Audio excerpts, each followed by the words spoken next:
সেই দিন আর বেশি দূরে নয়, যেদিন আমার মৃত্যুর খবরটা ভেসে আসবে মসজিদের মাইকে, আর আমার নিথর দেহটা দেখে মানুষ আফসোস করে বলবে, কালকেও দেখেছিলাম এই মানুষটাকে মুচকি হেসে কথা বলতে, তবে আজ হঠাৎ এমন হলো কেন? মানুষটা বড্ড ভালো ছিল। কারো কারো হয়তোবা চোখের কোণে অশ্রু জমবে, আবার কারো কারো চোখ থেকে হয়তোবা 2 ফোঁটা জলও গড়িয়ে পড়বে। আবার অনেকেই খুশি হয়ে বলবে, যাক, ভালোই হলো, আপদটা বিদায় হয়েছে।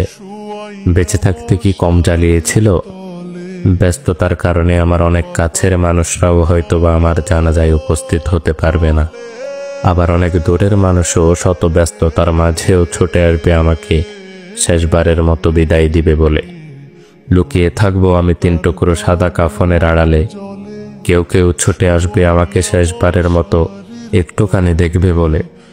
আবার কেউ কেউ আমার মৃত্যুর সংবাদ শুনে দোয়া পড়াটাও প্রয়োজন বোধ মনে করবে না।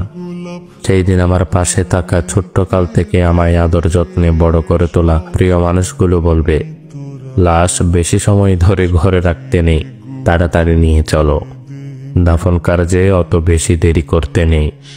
শত কষ্ট উপেক্ষা করে তৈরি করা আমার সাজানো গোছানো জীবনের সমস্ত সম্পর্ক, টাকা পয়সা, গাড়ি বাড়ি, জায়গা জমি ইত্যাদি কিছুই আর আমার থাকবে না।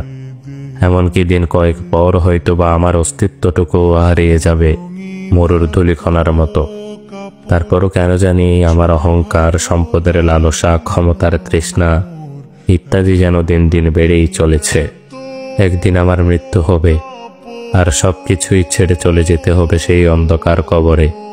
এই কথা যেন জেনে বুঝেই ভুলে বসে থাকি এই মিথ্যে দুনিয়ার মিথ্যে মায়ার চাদরে নিজেকে জড়িয়ে রেখে।